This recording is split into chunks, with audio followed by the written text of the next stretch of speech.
It was August 15th, 2019. School was about to start up, and I wasn't very excited. It was going to be my first year of I was going to Greeley West. I didn't want to go there, but I had no choice. Since my parents wake up too early to take me where I wanted to go to school, I couldn't go there. Another reason I didn't want to go to school there is all the disappearances and murders that had happened the last couple of years. One of these disappearances happened last summer. This summer, to be exact. It was a boy named Omar and Adrian. They tried to pull a prank on Greeley West by putting milk all over the floors. They thought it would be funny for the staff to clean it up when school started up again. They didn't really know what would happen to them. A couple nights after school ended, they did this prank. And a couple nights after that, after loud screaming,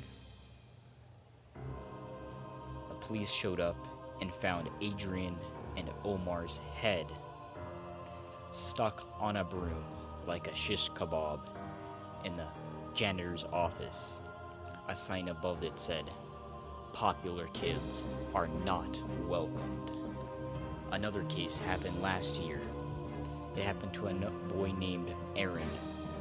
Aaron was great at almost every sport. One morning, he came in and he walked into school. He ran up and climbed up to the top of the gymnasium and jumped off and died. A couple months before this, Aaron's brother and cousin did the Ouija board, and they were possessed by an evil spirit who killed their entire family except Aaron. I believe Aaron went to go live with Isaiah after this happened. I was nervous about my first day of school, so I decided to go check out Greeley West at night and sneak in so I wasn't unprepared on the first day. I decided to sneak out at 2 in the morning. I walked out in the dark, cold night. The street was so dark, there was just one light above. I walked all the way down to the main street.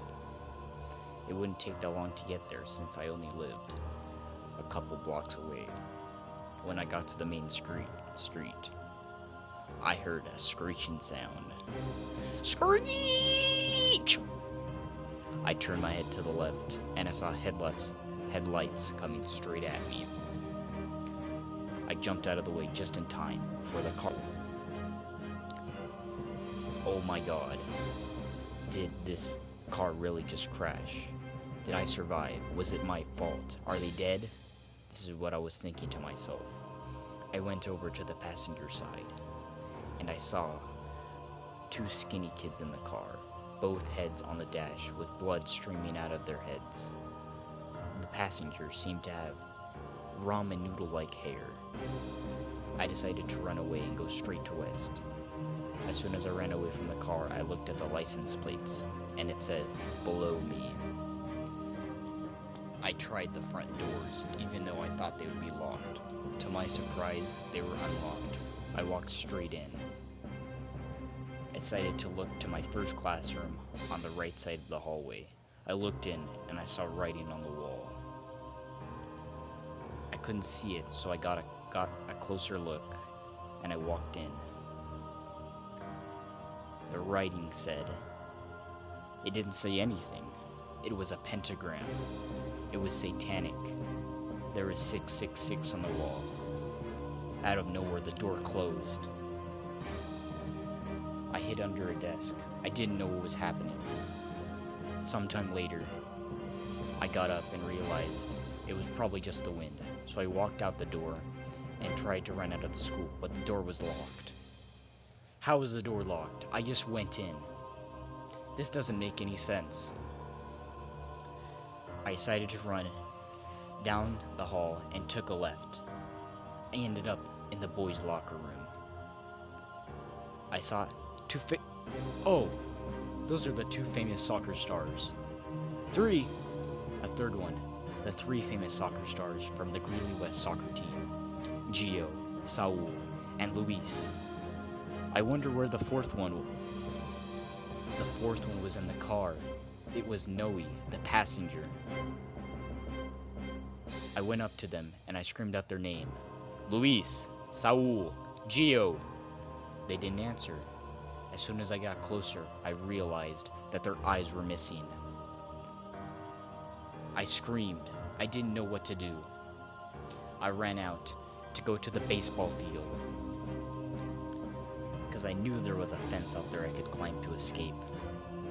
I went out there and I saw a body laying on the ground.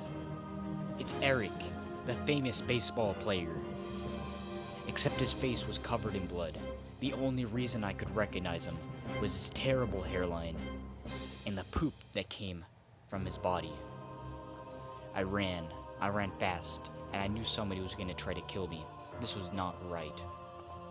I ran over the fence, and I ran back to my house. Oh my God. My parents and my brother were hanging from the tree. I did not understand.